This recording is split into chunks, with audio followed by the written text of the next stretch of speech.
Ambassador Elena Vasquez stepped into the Grand Council chamber of the Galactic Federation, her simple dark suit a stark contrast to the elaborate ceremonial armor and crystalline robes worn by the other delegates. At 5'6", she was dwarfed by the towering Kithran warchiefs and the luminescent Etherian High Lords, but her presence commanded attention in ways that surprised the assembled alien dignitaries. High Chancellor Vexkoroth, a battle-scarred Kithran who had earned his position through centuries of combat, called the emergency session to order. We gather today to address the disruptions caused by human diplomatic methods. The issue had begun 3 months earlier when Elena had been assigned to mediate a territorial dispute between the militant Draknari Empire and the resource-rich Valonian Trade Federation. What should have been a straightforward negotiation, typically resolved through ritualized combat or economic sanctions, had instead become something unprecedented in galactic politics. The human employed no weapons, reported Intelligence Director Zilthara, her mandibles clicking nervously. No bribes, no threats of military action, no appeals to ancient treaties or bloodline honors. She simply talked. Elena had begun the mediation by asking both sides a simple question. What do you really want to achieve here? The Draknari delegation, expecting formal challenges and honor duels, had been caught off guard by the directness. Their war leader, General Thekvar, had instinctively responded with honest frustration about his people's overcrowded worlds and diminishing resources.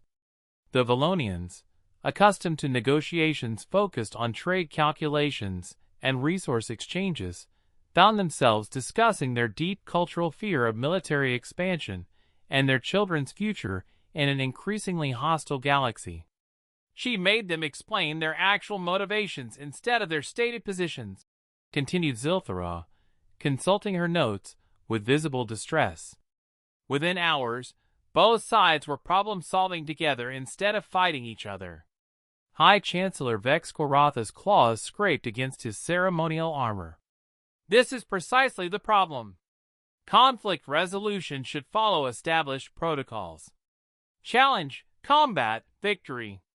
The strong prevail, the weak submit, order is maintained. But Elena's methods had produced something far more dangerous than mere peace. She had created understanding. The Draknari had learned that the Valonians' resource hoarding wasn't greed, but genuine fear of starvation during trade disruptions. The Valonians had discovered that Draknari aggression was actually desperate overcrowding driving expansion. The result was catastrophic to proper order, reported Trade Coordinator Sek Taith. Instead of one side conquering the other, they formed a cooperative resource-sharing agreement. The Draknari provided military protection for Valonian trade routes, while the Valonians established sustainable resource pipelines to Draknari worlds. Murmurs of horror rippled through the chamber. Such voluntary cooperation between traditional enemies threatened the very foundation of galactic politics, which relied on clearly defined hierarchies maintained through strength and intimidation. But Elena's real crime had occurred during the Zarathi succession crisis. The ancient Zarathi Empire had fractured into 7 competing factions, each claiming legitimate rule based on bloodline, military strength, or territorial control. Standard procedure would have involved decades of warfare until the strongest faction dominated the others. Elena had suggested something revolutionary, a constitutional convention. She convinced them to design a new governmental system together, whispered cultural attaché Verhani, her crystalline form flickering with distress. They created a federal structure where each faction maintained regional autonomy while participating in shared governance. No conquest, no submission, no clear hierarchy. The implications had spread like a virus throughout the galaxy.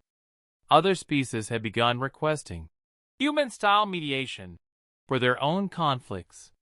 Traditional power structures, maintained for millennia through ritualized violence and economic dominance, were crumbling as peoples discovered they could negotiate based on mutual interest rather than relative strength.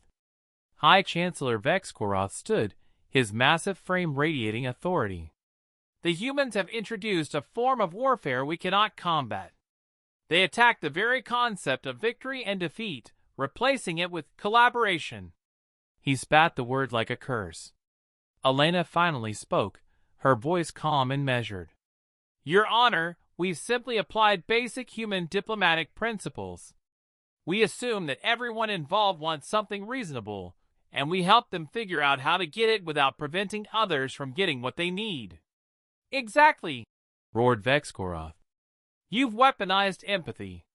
You've made understanding into a tool of conquest more effective than any battle fleet. The vote was unanimous. Human diplomats were banned from all future galactic mediation. Their methods were declared incompatible with civilized conflict resolution. As Elena left the chamber, she couldn't help but smile. In trying to ban human diplomacy, the Council had just given her species the greatest compliment imaginable. They were so effective at making peace that the galaxy's warriors considered them too dangerous to negotiate with. Outside, her aide asked, What do we do now, Ambassador? Elena's eyes twinkled with mischief. We teach other species how to do it themselves.